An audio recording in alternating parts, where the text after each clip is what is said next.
Paul McGuire Grimes, ABC, Minneapolis. Matthew, Heather, it is really great talking to both of you today. This show is so fascinating and I'm learning a lot. So thank you for the time today. Not at all. Thank you Thank for the you. interest. Yeah. Yeah. Now, Matthew, tell me about getting the pitch for the show. Because if I'm not mistaken, you're only in one episode.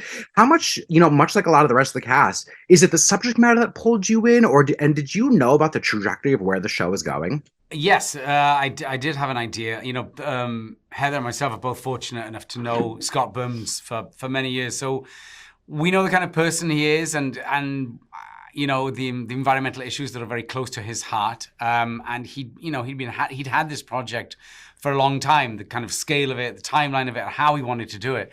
And as a result of these kind of, just these one episodic pops, it was easy for us, not only easier to jump on time wise, but because the subject matter is something very important to us all, I think. Yeah, I think it's about a big idea that we all care about. How do we live on this earth and have a good life, and future generations can enjoy what we've enjoyed about the beauty of nature and being able to have enough water. Yeah, absolutely. No kidding. Yeah. Now, Heather, you both have been working in the industry for a long time. How do you think that the landscape for entertainment has changed? Because I feel like back in the day, it probably would have been a much larger ask for an actor of you two to come in for like 1 or 2 episodes. Well, I think, Scott attracted a lot of the people based on, look, he predicted the pandemic. That's pretty wild. He wrote this whole movie that was then kind of acted out. I'm also friends with him, but just he's a very intelligent person. He does social cause art, stuff that he wants to change the world, make it a better place. I think actors care about that. We want to feel like what we're doing, we want to entertain people, but like it is educational. And now for me and for the people that watch it, we want to learn what's going to happen if we don't do anything about global warming. And then at the end, we go, well, what can we do? Like I cared about it before, but now I care about it more. Oh my God, I love hearing that. That's great. Matthew, I think that some people, there could be naysayers that watch this and say, oh, that's in the future. This is science fiction. But can you talk about the research that either you were told about that they put into this show? Yes, so that was, almost equally, if not more terrifying than the sort of timeline of climate changes is how many naysayers, not just naysayers, but kind of climate opportunists that are around who not only know this destination we're heading towards, but see it as an opportunity to make more money. And that to me was even more terrifying, is that if you have the information and know it will happen, but ultimately still greed wins out, then that puts us in a very bad place. So yes, the kind of, that whole thing about, money corrupting us is still so prevalent and still equally as terrifying. There's a line in the show where a character says, well, a man whose house is on fire is incredibly easy to negotiate with.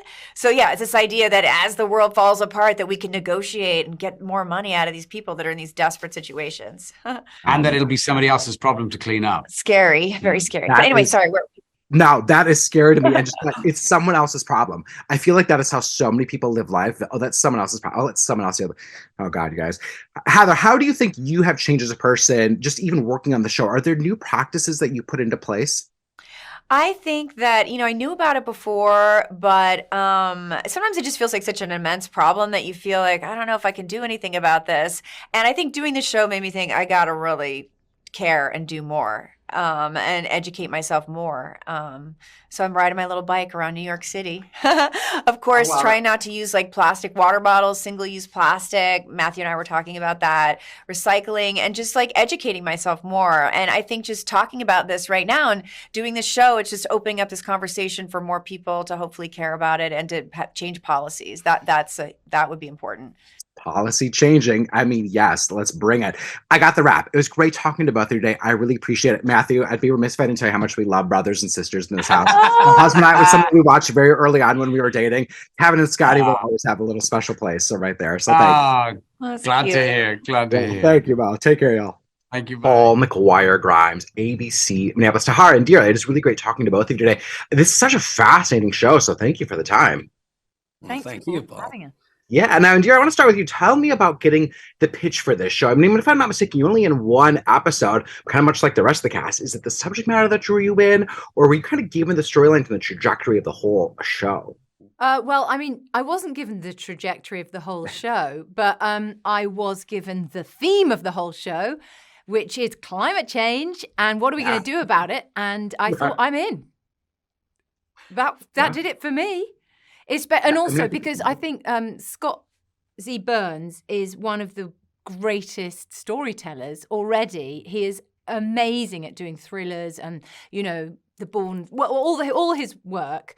And I thought if anyone can make this fun, science fun and engaging, it'll be him. Yeah. I mean, Contagion somehow came true. Yeah, exactly. So there's a problem there. Yeah. Now, Tahar, you're in 2 episodes, if I'm not mistaken, playing 2 different but connected characters. I don't want to give too much away. As an actor, how do you think the landscape of entertainment has changed? Because I feel like back in the day, being asked to do a 2-episode arc is probably a much larger ask than it is today. I don't know how to answer that question. What I know is that I was meant to play one character. And at some point, Scott, the great Scott, we were talking about Ezra. And when I read that script, I was like, amazed. I want to do it. I didn't have anything to say. No notes, no suggestions. I'm like, I just want to shoot tomorrow. And then we were just talking, and he goes like, the more we talk, the more I think that you could be Omar as well. I'm like, and who's Omar?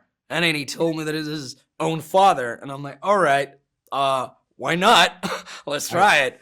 And we did. And it was, I feel blessed to be part of this show because of what it is in terms of, artistically, in terms of entertainment and what it says, how it's, to me, important and useful for us all to be told.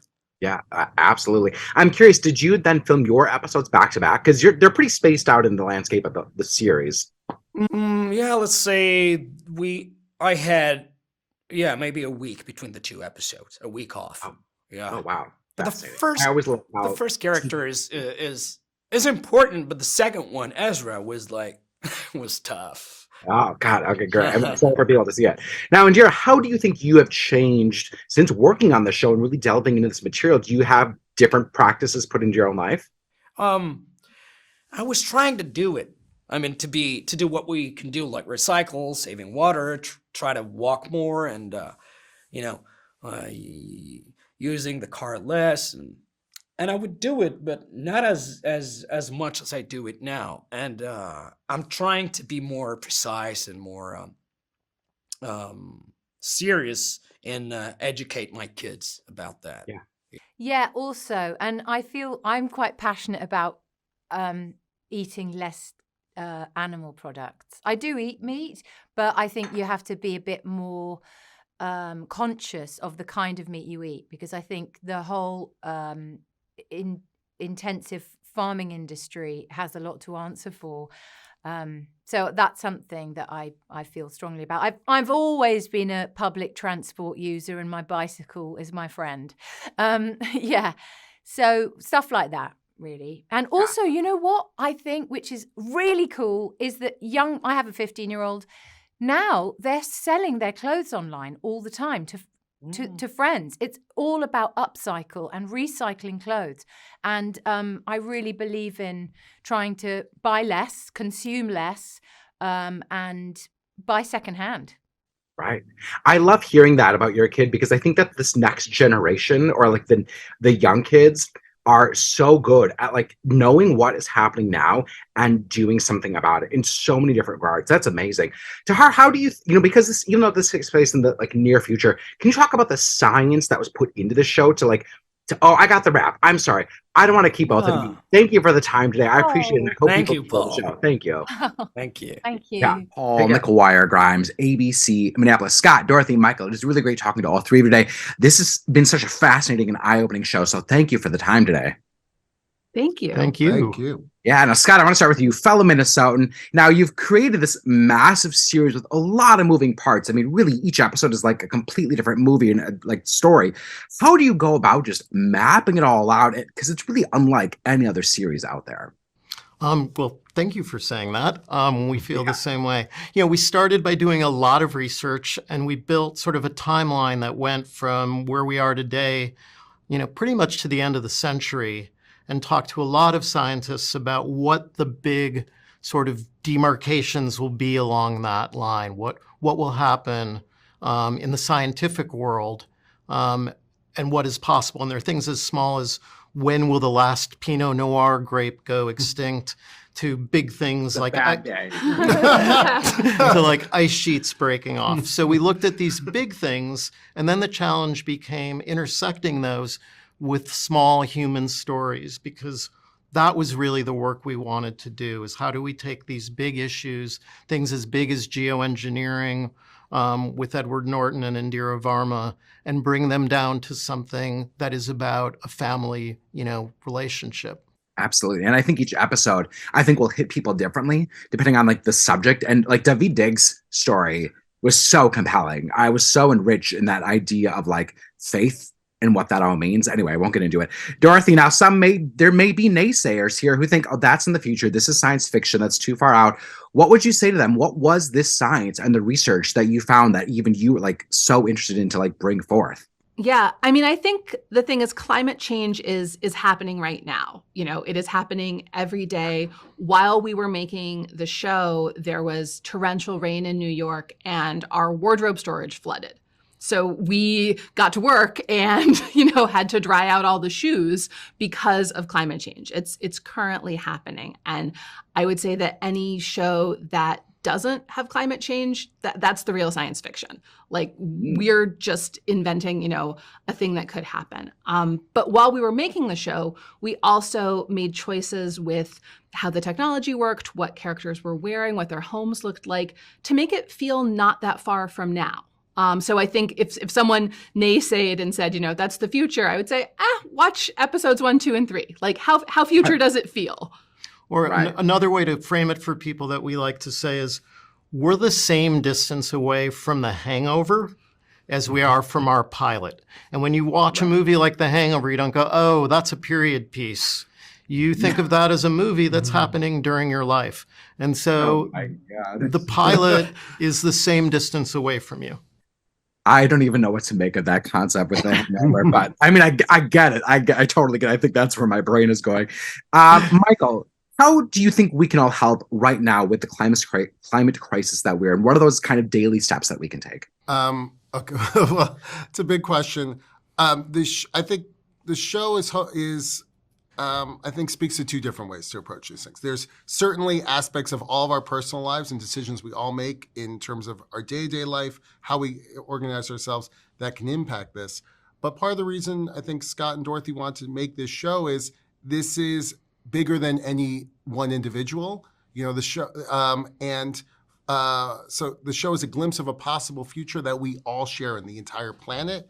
And if we're going to wrap our arms around this, the entire planet has to get involved in addressing it. So yeah, that's both personal decisions, it's political advocacy, it's corporations obviously have a large role to play in all of it.